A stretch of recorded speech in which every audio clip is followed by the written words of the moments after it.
আপনি যদি আয়নার সামনে দাঁড়িয়ে নিজেকে প্রশ্ন করেন, আমি কিভাবে জিরো থেকে হিরো হলাম, আল্লাহর ভয় নবীর প্রেম নিয়ে আপনি শুধু তাকায় তাকায় প্রশ্ন করেন, আপনার ভিতরের ঈমানে আপনাকে উত্তর দিবে আপনি কিভাবে জিরো থেকে হিরো হয়েছেন।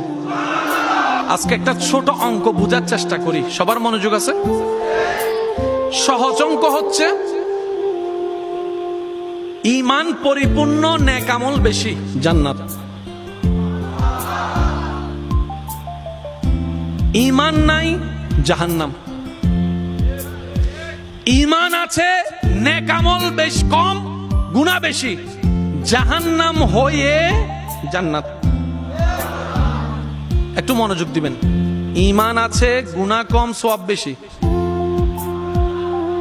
জোরে জোরে।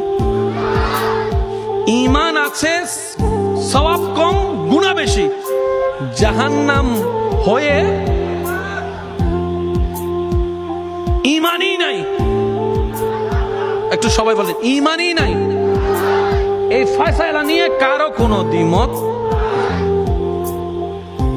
আমার কতটুকু ঈমান, আপনার কতটুকু ঈমান, আমাদের কাছে কি ঈমান মাপার কোনো থার্মোমিটার আছে?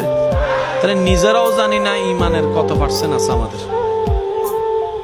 তাহলে আমি জানি না আমার পার্সেন্টেজ কত, আপনিও জানেন না আপনার পার্সেন্টেজ কত।